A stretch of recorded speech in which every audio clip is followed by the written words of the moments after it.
الحياة عندما توجد المياه توجد الحياة.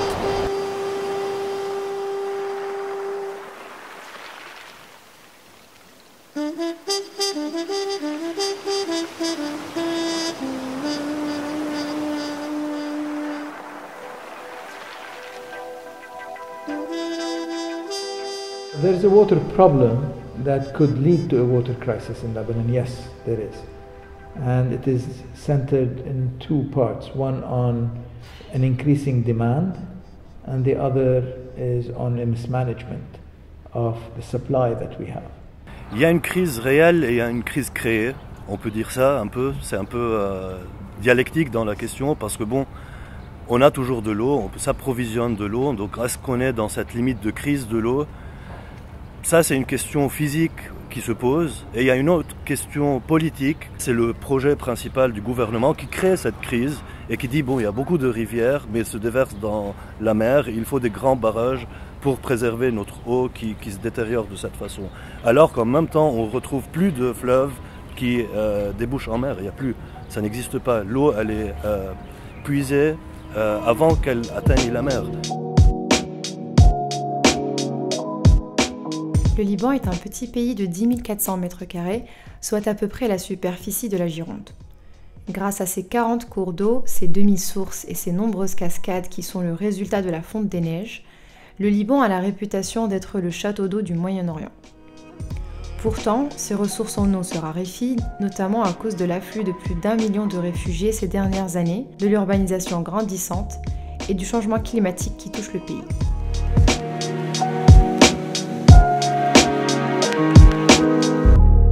We are a very tiny country and a very thin country if we're talking about geography, that we are at this side Mediterranean but directly going to arid, semi-arid and then to desert. We have around 3,600 different kinds of species, around 2,700 floral species. Now we are having a big problem. Wasting water resources, rapid urbanization, overgrazing, name it, we are interlinking at the end of degradation of biodiversity. Degradation of biodiversity, cutting off trees means less water coming to the groundwater. Cutting off trees means less water are captured by the surface. Cutting off trees means the weather was going to be changed and also we're going to get less and less rain. We are getting shorter and shorter milliliters of water, of rain each year by year. This is an indicator of climate change.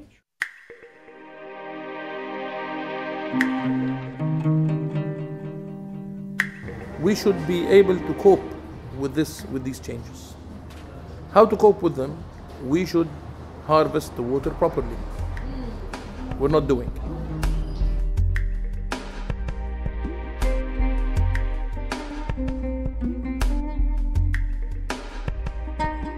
Le Liban est un pays qui se situe en termes hydrologiques dans le cadre d'un régime que j'appelle le régime hydrologique torrentiel. Ça veut dire que nous avons donc une quantité d'eau qui tombe sur le territoire libanais, qui est énorme, durant une période de temps bien définie.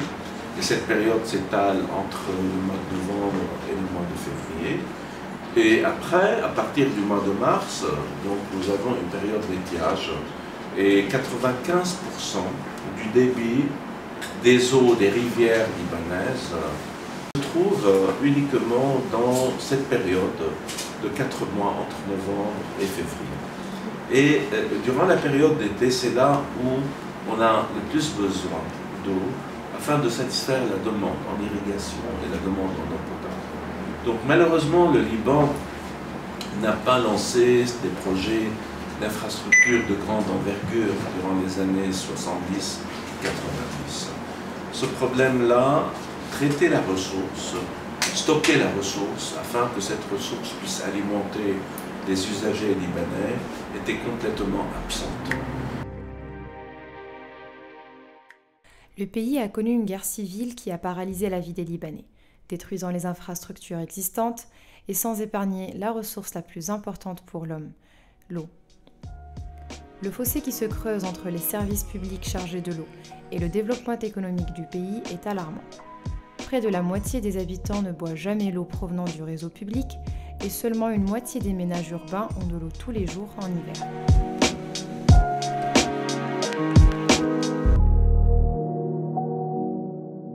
Some 30, 40 years ago, people used to say Beirut water was drinkable, meaning that you, as a citizen living within the administrative boundaries of the city of Beirut, could drink the water from the tap.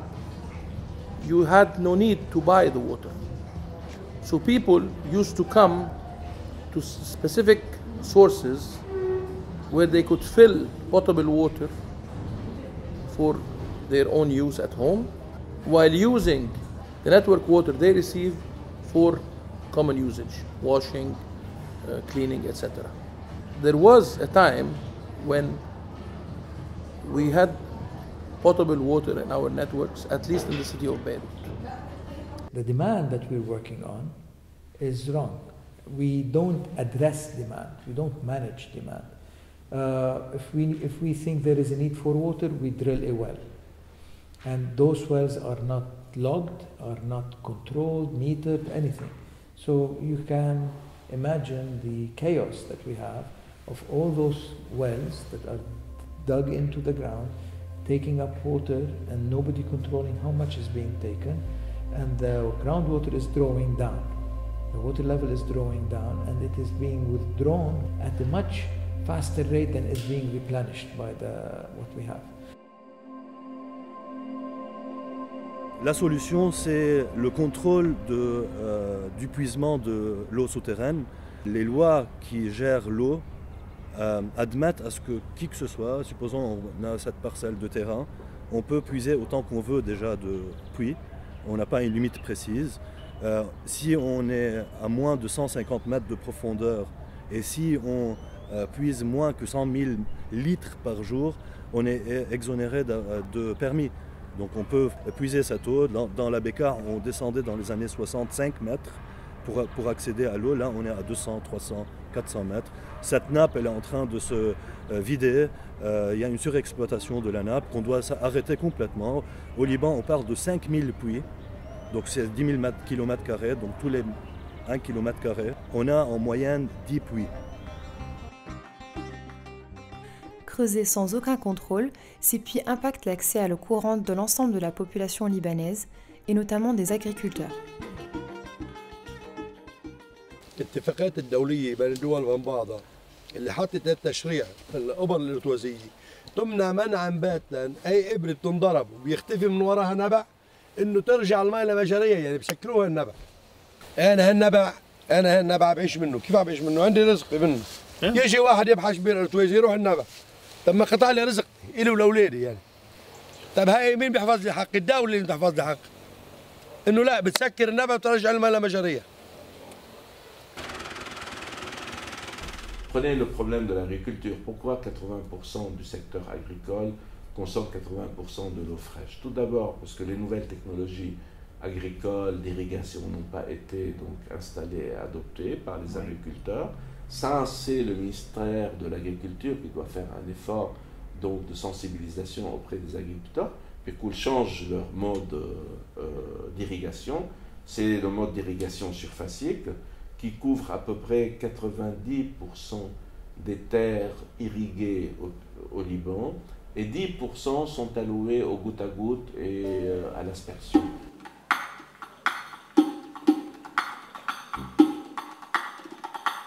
Agriculture uses around between 60 and 65%.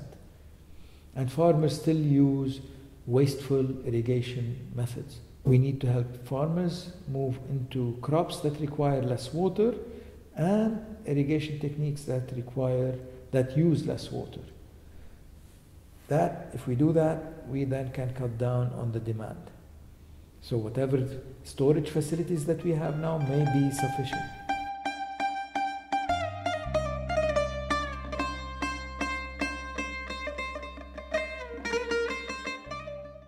Il y a des terrains, par exemple, il y a certains vergers de pommiers qui sont irrigués, on dit en anglais flood irrigation. Ils sont carrément inondés par l'eau. Et comme vous le savez, la plante développe son système racinaire en fonction du mode d'irrigation. Donc ces plantes qui ont été irriguées par flood irrigation pendant une dizaine d'années, elles ont un système racinaire très diffus et très large. Nous ne pouvons pas maintenant les convertir en drip irrigation ou au goutte à goutte parce que la localisation du goutte à goutte est différente.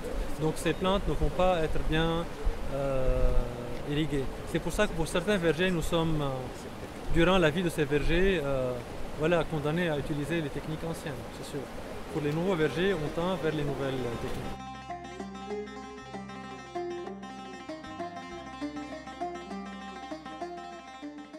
Agriculture wastes a lot of water, and this is also very clear from demand management issue. The drip irrigation exists, but it's not yet as wide as it should be. It's growing, but it should be more enforced. It should be more encouraged, and reducing the water use is very important. And in the agriculture, the problem with the agriculture, most of the farmers are small or medium-sized farmers. We don't have big companies that they're very limited.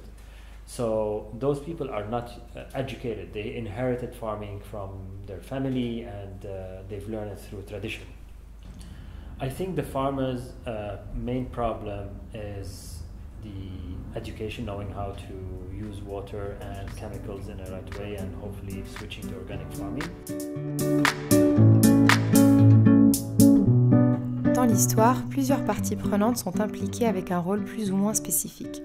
Il est difficile d'avoir une vue claire sur la manière dont les responsabilités sont réparties. Depuis le début des années 2000, le cadre légal est censé clarifier la situation à travers une nouvelle loi, mais celle-ci reste difficilement appliquée.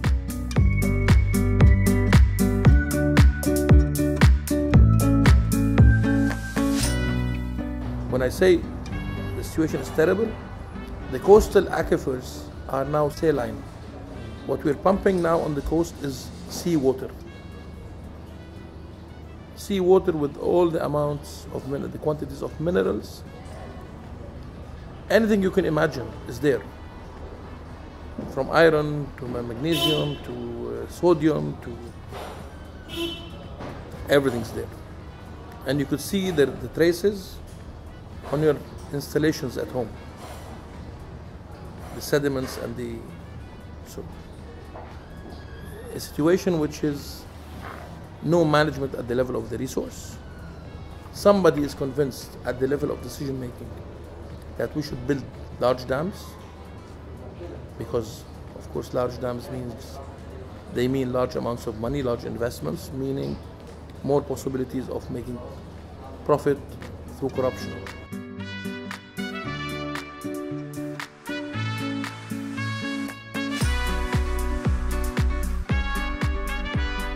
Revenons à l'école. On nous a appris que c'est l'arbre qui absorbe, qui attire les nuages, qui fait les microclimats, qui attire les pluies, et c'est l'arbre qui mène l'eau vers le souterrain. Donc, c'est l'arbre qui est le maître, c'est l'arbre qu'il faut conserver.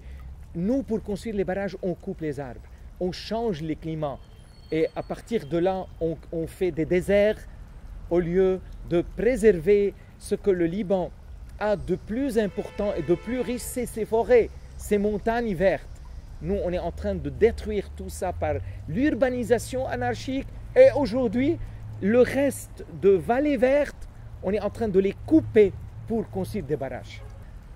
Le CNRS, qui est le comité le plus haut en sciences au Liban, a dit que le mont Liban, parce qu'il y a des failles, il est à risque sismique, et parce que la terre est karstique et on va perdre l'eau. Voilà, dans ce bassin, on ne la perd pas parce qu'il est étanche. Mais les vallées du Liban et du mont Liban ne sont pas étanches. Donc c'est une perte d'argent, une destruction de la biodiversité. Si on monte donc en hauteur, on s'élève dans la montagne, on voit ces rochers gris, bien avec ces brisures. Donc tout le mont Liban est fait de ça. Si on ne les voit pas à l'œil nu, c'est qu'ils sont enfouis à 5 mètres. Donc ce karst, qui est une roche calcaire, elle couvre tout le mont Liban. Et c'est là où les barrages, les plus grands barrages sont proposés à la construction. Selon plusieurs études, dont une étude du BGR par exemple, Donc c'est l'Institut national de géophysique allemande qui dit que, par exemple, le barrage de Janne, qu'ils sont en train de construire maintenant, que si jamais ce barrage se construit, on a plus que 50% de fuite sur ce barrage à cause de ces roches calcaireuses.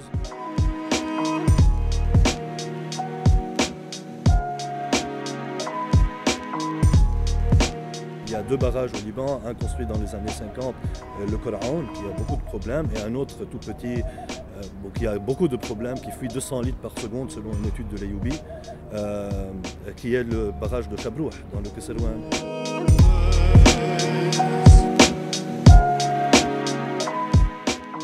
Le barrage de Chabrouh était censé coûter 4 millions, il a coûté 100 millions de dollars. Parce qu'il y a eu des fuites et tout ça, ils ont essayé d'injecter du ciment aux endroits de fuite, ça n'a pas marché. Aujourd'hui, on parle de 200 voire 400 litres de fuite sur le barrage de Chabrouh et le service dans le Kesserwan ne s'est pas amélioré considérablement depuis la construction de ce barrage qui a coûté des centaines de millions de dollars. You cannot say dams are evil. Everything is relevant or relative to its location. This is why when we oppose dams in Lebanon, we say because of the type of rock, the geological texture, geological formations, and this is what the experts say, geologists say. It's not that we are fans of saying no to dams yet.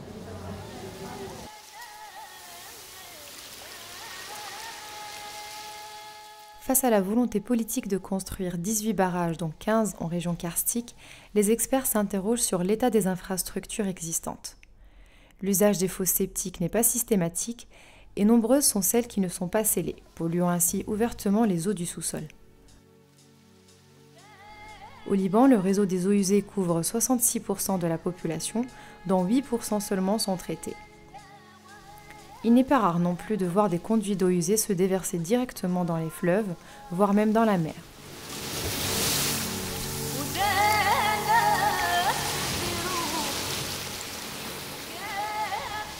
We need to reduce waste and leakage in our networks.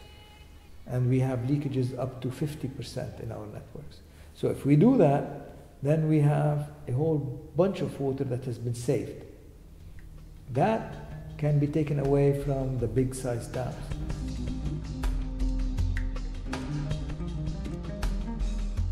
On a beaucoup de problèmes dans l'infrastructure. Une eau part de la source, elle est à 50% perdue dans le réseau. Donc on a même des endroits, c'est 80% entre la source et l'endroit de consommation. Donc il y a une grosse perte sur les réseaux. Commençons par ces réseaux vétustes qui sont là depuis les années 70 et les années 40. Commençons par les changer.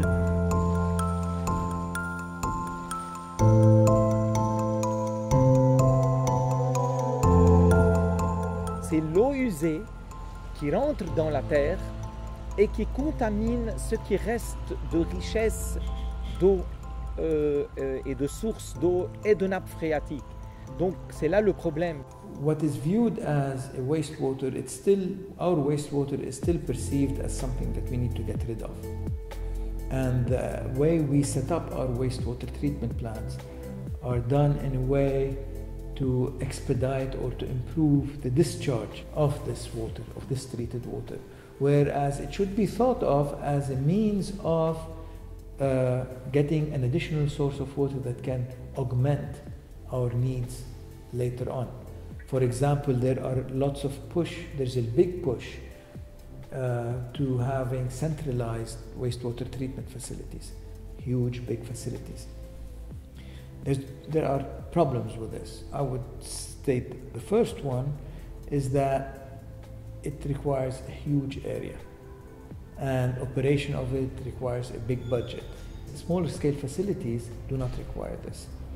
Big plants require big budgets, and big budgets mean lots of waste, corruption can easily creep into this. So we need to get rid of that aspect or minimize it. So smaller scale facilities are in that sense better. Les bailleurs de fonds viennent, ils débarquent avec les 4 ans de projet d'investissement. Ils se retirent après sans aucune perspective de continuité de la part des autorités publiques au Liban. Plus que 30 stations d'épuration d'eau usée qui ont été construites pendant 10 ans. 30. Donc l'AFD, il y a la Vivendi, il y a tous les grands noms qui sont flambant neufs. Mais bon, depuis 10 ans, ils ont tous rouillé et qui n'ont jamais été fonctionnels, opérationnels. Par exemple, la station de Jiyeh, la station de Sour, la station de Batroun, la station de Baalbek, de Eat. Il y a plein de stations qui ne sont pas fonctionnantes. L'AFD finance des stations d'épuration vraiment très avancées et vraiment très poussées, où il y a plein d'instrumentation, où il y a plein d'outils sophistiqués. Ok, c'est très bon, c'est très technologique, ça donne une qualité d'eau très bonne, mais le problème, ça va être, en fin de compte, le coût d'exploitation on va charger les municipalités ou les fédérations de municipalités d'adopter ces stations et d'avoir des coûts d'exploitation vraiment très hauts. Et en plus, il n'y a pas de personnel bien qualifié pour faire fonctionner ces stations.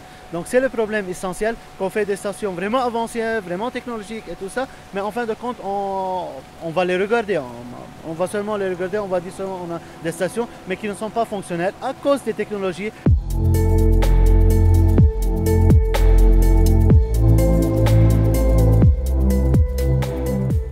Just from a purely environmental outlook, I was able with my student to determine that using 9 to 11 wastewater treatment plants at a smaller scale are better for the environment than using 1 or 2 larger scale facilities. That's from an environmental point of view. From an economic point of view, it's even better, because operation and training of personnel requires a lot of work for larger scale facilities. There's a lot of expertise built in. Smaller scale facilities tend to be in general, they require less technology, they are easier to maintain. And when you have distributed facilities in this sense, ownership then becomes easy, and the dealings with the community becomes easier. So if an operator does not run the facility well, pressure is easier to bear on them rather than the large facility. The large facility can always claim that it's the bigger people who are behind the mess, and we are not responsible. Whereas the small facility, you are running it, you are operating it, why are you messing around? Cette station d'épuration, c'est la première au Moyen-Orient. Elle date depuis 1969. Dans le temps, ce n'était pas une station moderne. Dans le temps, c'était une station qui travaillait vraiment le pré-traitement et le traitement primaire. Maintenant, cette station est rénovée en 2001 et elle travaille avec un système moderne de bois activé. C'est le traitement biologique. C'est le traitement par les bactéries, par biodégradation. Et en n'oubliant pas qu'on fait des petites stations d'épuration. C'est plus facile de faire des stations d'épuration pour 1000 habitants que faire des stations d'épuration pour 250 000 ou 500 000 habitants. Le village de Hamana et la municipalité, ils sont vraiment responsables de façon écologiquement. Ils n'acceptent pas de jeter directement l'eau des égouts dans le fleuve de Beyrouth sans des étapes de traitement. Ça peut être réutilisé pour l'irrigation sans aucun souci. Si chaque village va faire des projets décentralisés de stations d'épuration, on va avoir à Karantina une eau vraiment claire et qui n'est pas polluée, qu'on peut jeter sans souci dans la mer. Mais comme les autres villages ne respectent pas ça, ok, c'est pas leur faute directement, c'est pas la faute directement de l'université, c'est la faute de la politique nationale et des schémas directeurs et tout ça. Si on peut faire ces projets tout au long du fleuve de Beyrouth, en amont et en aval, et de part et d'autre, on va avoir à la région de Karantina une autre pluie. Il y a seulement tout au long un autre village qui s'appelle Araya, qui a construit la station d'épuration il n'y a pas longtemps, 3-4 ans, qui adopte ce type de traitement, mais les autres villages, ils jettent directement leur égout dans le fleuve de Beyrouth. On fait plein de campagnes de sensibilisation, mais le problème essentiel reste c'est le coût. le coût direct de la construction des stations et le coût d'exploitation et de maintenance de ces stations. Et en plus, la politique nationale qui va empêcher les municipalités de prendre l'initiative pour construire ces stations.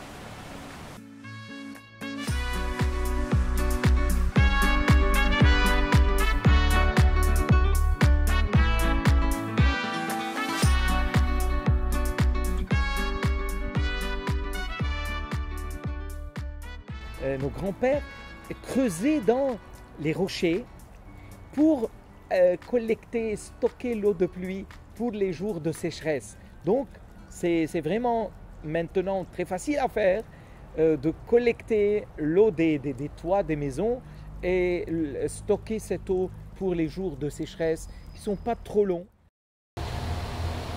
Le système est très simple, très basique. Il suffit de récolter l'eau de pluie, le filtrer et le stocker. Ok, ce qu'il se passe, la pluie tombe, elles sont canalisées vers ce tuyau et qui arrive jusqu'ici pour remplir ce réservoir. Et puis une fois que le réservoir est rempli ou bien partiellement rempli, il passe à travers un système de filtrage que vous pouvez voir là. Et il est stocké dans l'autre réservoir pour l'utilisation. L'eau qui est stockée pendant la période de l'hiver est utilisée pendant la période de l'été par le centre d'Arc-en-Ciel pour les différentes activités qui existent dans le centre. بنستعملها للحمامات للغسيل الايدين. اذا بدنا نستعملها للشرب فينا نحط لها فلتر بعد كمان مع الترا فيولي بتصير صالحه للشرب، مي صالحه للشرب. مية الشتاء لحتى ما تروح، لحتى نحافظ على المي اللي عندنا، نحن بنجمعها بخزان نرجع بنفلترها ونستعملها، لبس تنقطع من المي نرجع نستعملها. ولما بتخلص هذه المي الشتاء راح تشتروا مي ثاني يعني؟ ما بنشتري، نحن عندنا مصدر مي من الارض، بنسحب مي من الارض، عندنا بيارة طبيعية على وجه الارض، يعني هي المي هون كثير عالية بتاعنا.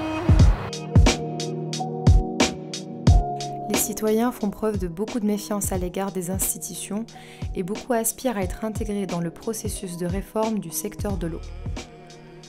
Il semble que la crise de l'eau au Liban se fera avec les citoyens et pour les citoyens ou ne se fera pas. Il y a quelque chose de très important. Le Liban est le château d'eau du Moyen-Orient. On a la neige, on a la terre karstique qui absorbe l'eau et on a les 2/3 de notre réservoir d'eau, il est souterrain. Donc, et c'est un réservoir d'eau renouvelable. Donc pour vraiment profiter et assurer l'eau aux villes, il faut réétudier, repenser pour arriver à la meilleure solution. On a besoin d'une nouvelle table ronde et négocier, écouter la société civile, écouter tous les experts et mettre de nouveau un nouveau plan pour la gestion d'eau au Liban. Avec nos amis, passons à l'action. Je veux respecter mon environnement. Je suis ok, mais ne sais comment. À la maison, nous nous amusons. Tous les déchets, nous les trions. Le robinet, nous le fermons. L'électricité, l'économisons. Je dois respecter mon environnement. C'est décidé et je sais qu'au بدون مي ما في حياة. لولا الماء ما خلق شيء. أول شيء خلق ربنا الماء. لما بقول لك مي يعني شو بتفكر انه شيء مهم للحياة او Water is everything for the life.